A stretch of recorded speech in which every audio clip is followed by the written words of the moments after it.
That's the number, all right? 50.78. And let's see what it was in the markets. Let me close this one too.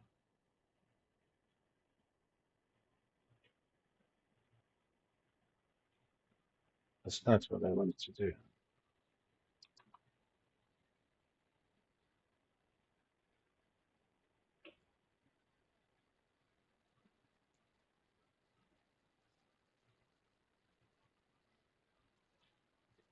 Okay.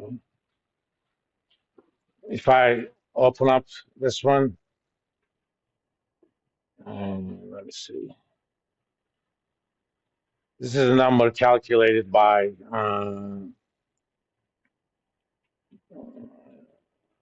what you gonna call,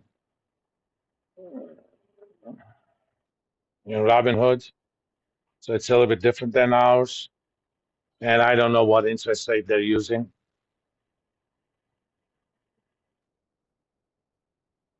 but at least that's the numbers I'm getting. All right. In fact, if I let me go back to setup mode. If I change the numbers to what they're using, I can figure out the interest rate that is consistent with what they're using. Change your unknown to cost of carry. That's too much. That's probably not it. All right. Oh, what an idiot I am. You didn't tell me that I was doing all of this for the put option. Actually, I should be doing that for a call option. And let's change that to volatility. You normally would keep it there. Yeah, that's more like it. All right. But if I wanted to know, let me go back to setup mode. If I wanted to know the value of the put option, that's actually 108. And I can see that as well.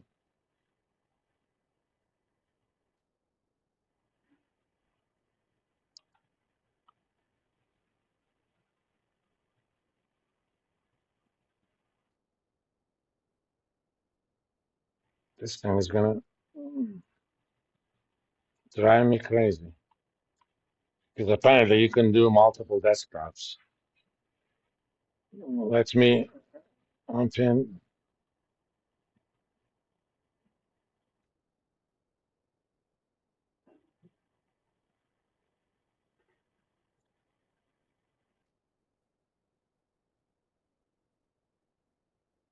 Okay. Somehow I reached to it. If I did the puts, as you see, there's around that same range, but the underlying price has moved, so obviously we're not referring to the same thing. Now let's actually get to delta. I'm going to actually call this delta cents because technically speaking, delta refers to rate of change for an exceptionally small price move. And I'm going to call that delta cents because that's what it is. And I'm going to use the format of this one.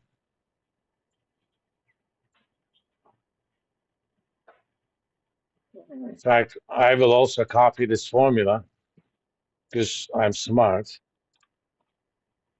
My mother told me so. Because everything about that formula, since I have fixed references, other than the one at the end, is the same. So I don't have to type all of those. This says, remember, right now we're dealing with a put option. If the price of Palantir Technologies went up by 1 cent, you should expect the value of one contract not just one share. One contract to go down by 52 cents. I mean, right now, if you bought this option at that fair value, you would have had to pay $108 per contract. You multiply fair value per share with 100. But if price goes up by 1 cent, your option is going to be worth 52 cents less, right? Of course, you can kind of do the, if it goes up by 10, it's not going to be exactly $5.20, but that's close enough. The reason for that is delta does not stay constant. Okay, it changes. So we need to figure out the rate of change in delta. And I'm going to call this, let me put everything the same.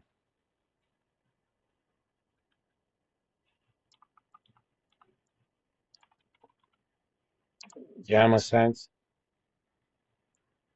I'm going to do it simple. I'm going to compare what delta would be if the price went up by 1 cent versus what it is now, which means, again, I'm going to be smart.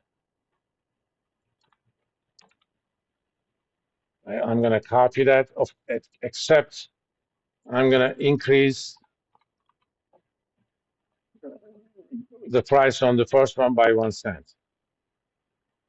That's typically small, especially for short-term options. And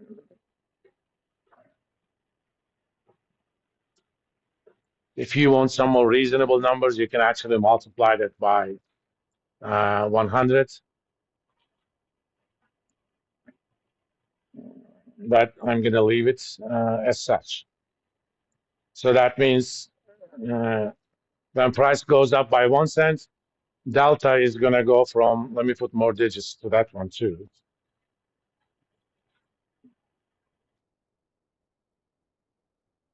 Delta is going to go from negative 51.67 to negative 51.50. Remember, negative gamma increasing means it's becoming less negative. If this was a call option,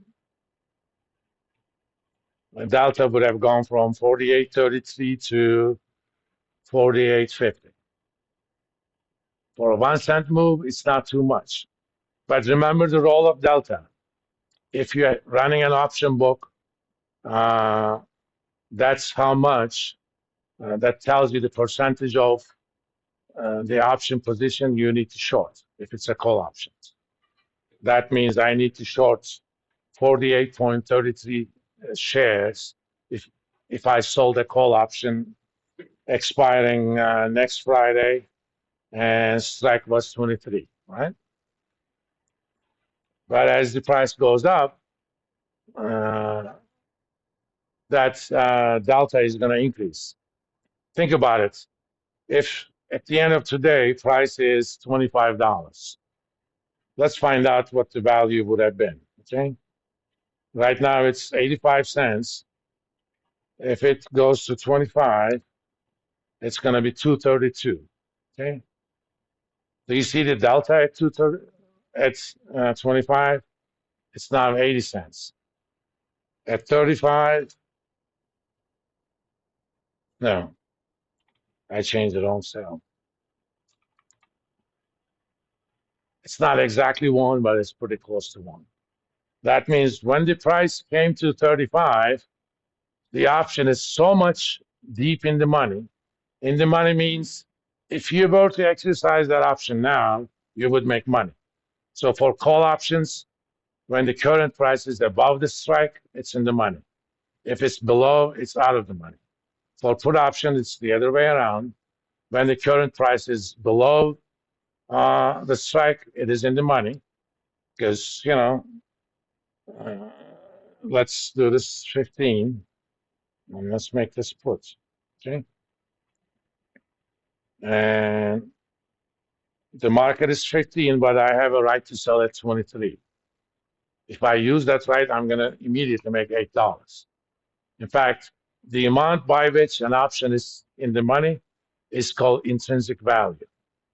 If you choose to, if you could or choose to exercise that option, then that's how much money you would make. The difference between the actual value and intrinsic value is called the time value of the option. For example, let's go back to the 22.75 spot price. This put option has some intrinsic value. If you were to exercise it now, you could basically sell it at 23, buy it back at the market at 22.75. So intrinsic value is 25 cents. But look at the value of the option, 108. So for one contract, intrinsic value is $25, but you would have to pay $108 for the option.